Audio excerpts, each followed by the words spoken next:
Magandang araw po sa inyo lahat mga amigo. Hindi ako makapag-live. Opo, hindi ako makapag-live kasi nawawalan po ng ano. Nawawalan po siya ng signal. So, i-vlog ko na lang po mga amigo and then na-upload ko na lang din po ngayon. So, ayan po. Ito na po yung mga maleta nila. I-check-in na po. Saan ka dumaan? Saan ka dumaan, Vivian? Saan ka dumaan? Dito? Tulong? Oh, bumaba?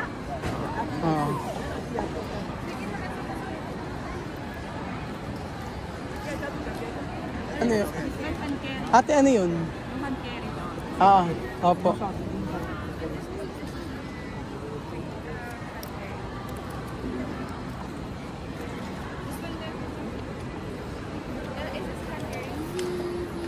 Tsaka ito, oh. Ate, ito, hand carry din. Ayan.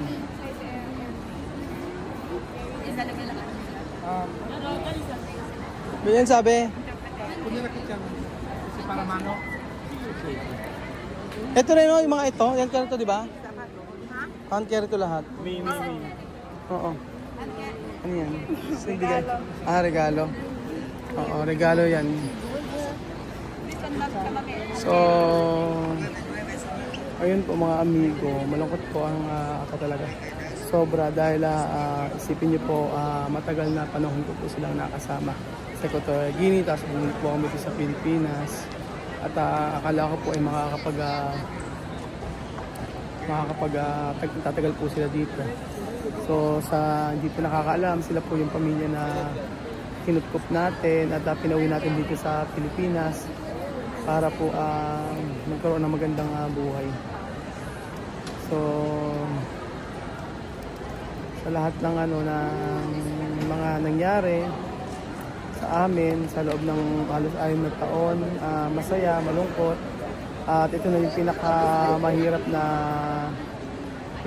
at pinakamasakit po na pagpapaalam po. So, hindi man natin sila pamilya, hindi man natin sila kadugo. Pero at least po mga amigo, hindi natin sila kadugo, pero tinuro natin silang parang kapatid, pamilya at mga anak. So, malungkot po. Sobrang lungkot po mga amigo, yun po ang totoo. May i-travel na sila? Meron na po. Opo. At saka po ito, oh. Ito yung kanya, Tanya? Tanya, yung mandal kong Tanya. Yung mandal kong Tanya. Para ka Tanya ito? Oh, okay na.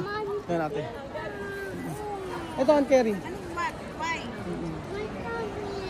Hand carry. Opo.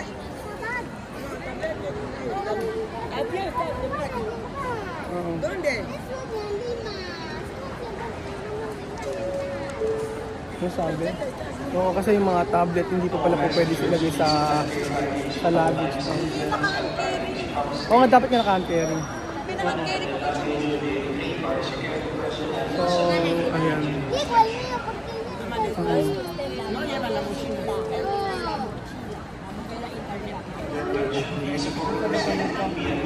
Saka ayan. Okay na sila ate? Okay na Aya? Okay na, chamame, ayudar.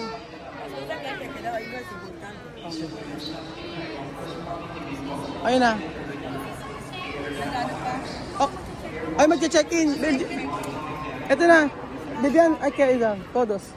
Sa po na dentro. Asan yung ano ni Aya? Teka.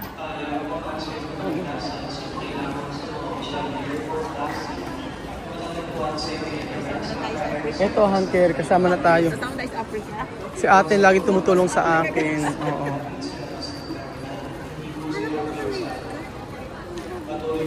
Di ba nasa special lane sila?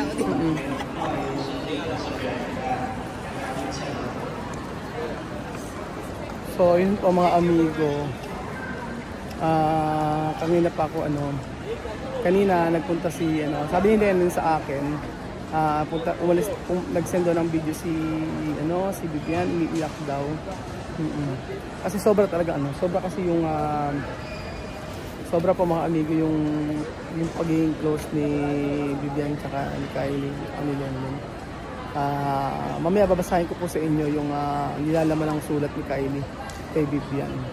So pag naaalala ko, maiyak po talaga ako. Okay na. Ay, okay. Yun po mga amigo. Antay lang po namin sa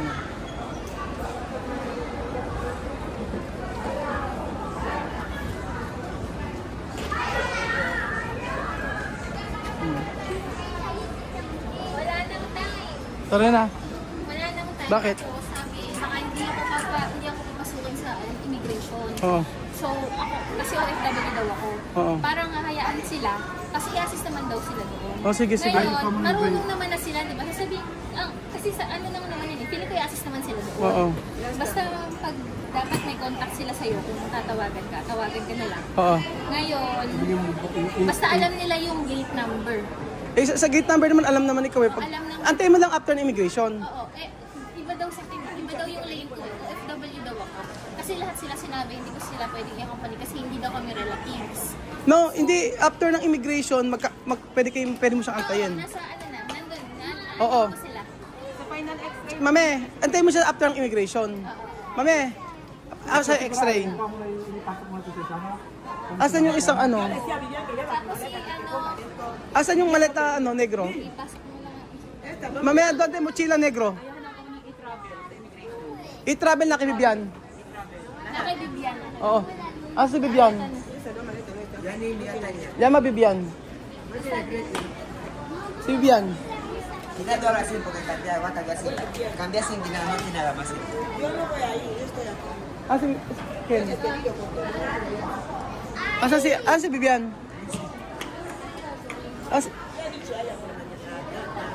Si Vivian. Sabi, kailangan na daw pumila kasi sobrang haba. Kaya nga, vete ahí, ¿dónde Vivian? Hay que llamar, no hay tiempo. No hay tiempo.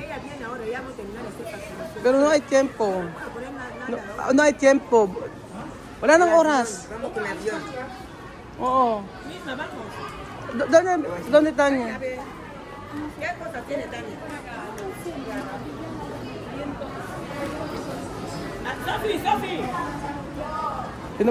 Pupunta kasi si Tanya dito tapos anong oras na? Late na.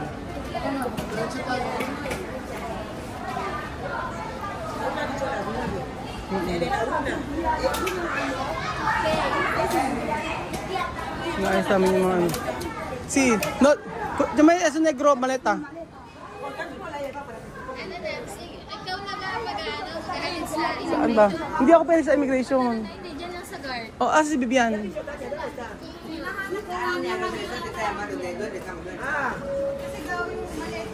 Wala nang oras. No hay tiempo. Yun nga po, asan tayo?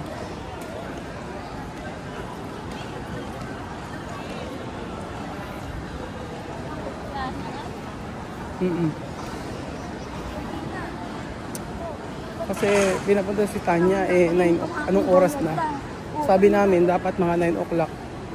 Ngayon ang daming padala ng Tanya. Paano dadalhin ngayon yun? Wala nang oras. Antay mo sila sa after immigration.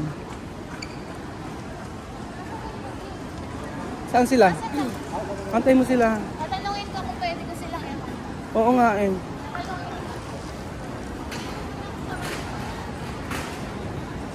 Malilate sila pagka ganyan.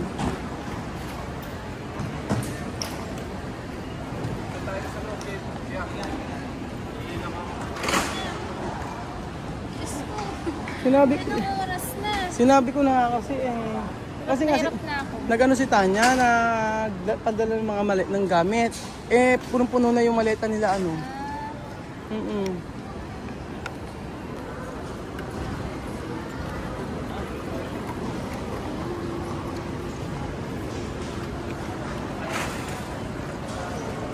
Hindi mo ko pwede. Naubos na yung pasahero sa Ethiopia. Wala nga. Tapos as Abol pa ba? Rapido. Tatanungin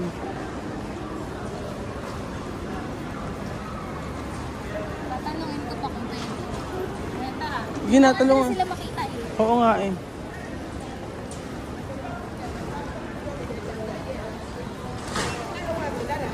Esto? No pwede. Esto para mata niya? Más amigo. Oo, okay. Andy ahí, mira. Lagi na, papay na, misma. Ano na? Yun na. Misma.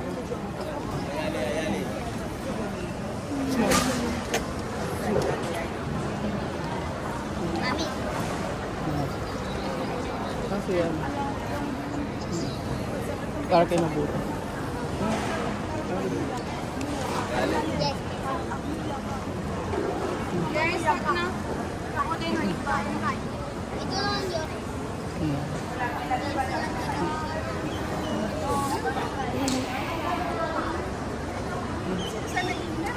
Ayun na.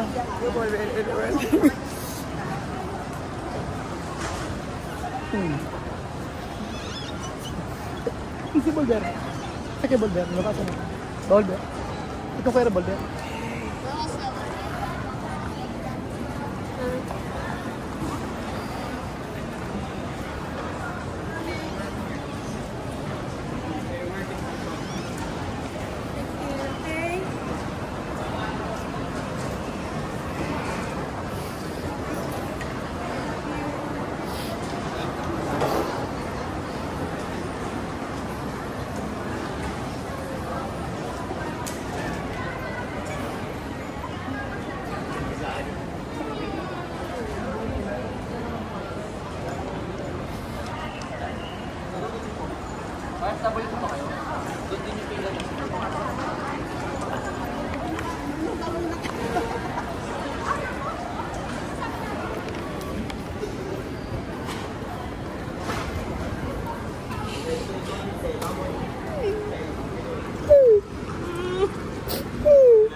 Sabay na, ha?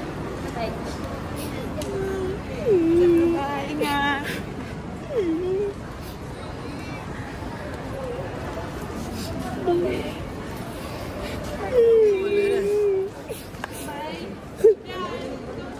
Mira lo que me hace a los niños. Para tía. Gracias.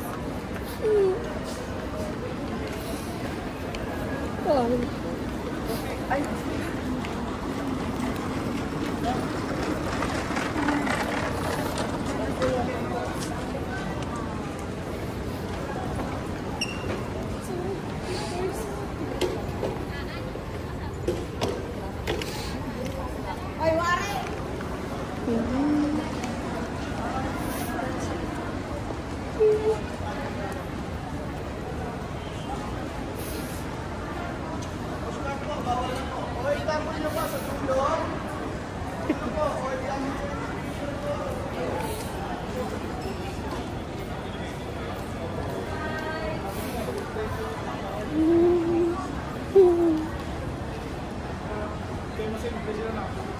Muna natin makanagpasel. Pag-try na tayong makanagpasel. Oo.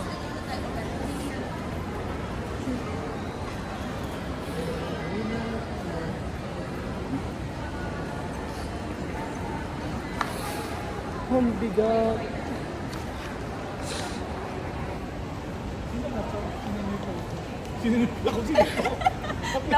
Nawala sa sarili.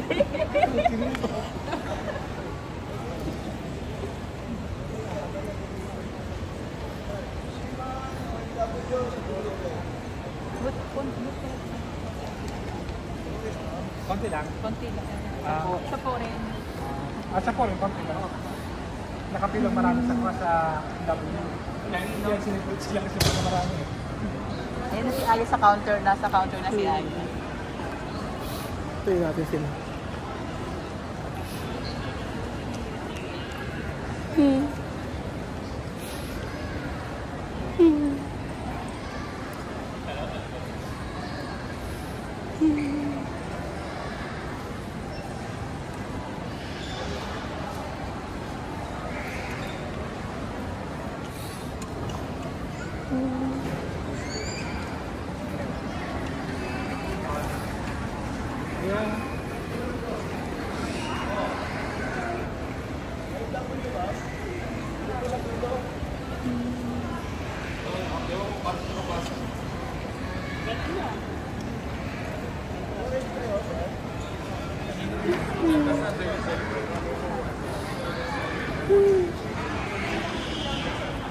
Malakas ang ulan ito, kakapagpapay.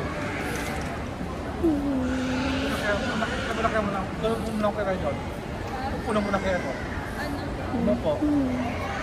Tago na si Aya kung may problema eh.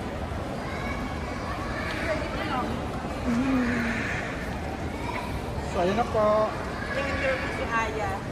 Buti pinadaan siya. Nasa immigration na siya? Nasa counter si Aya siya ang in-interview. Baka pinadaan lang na doon, tapos ilipat siya ng OFW. Pero ano din yung sinasabi na rin dito? Pwede na rin.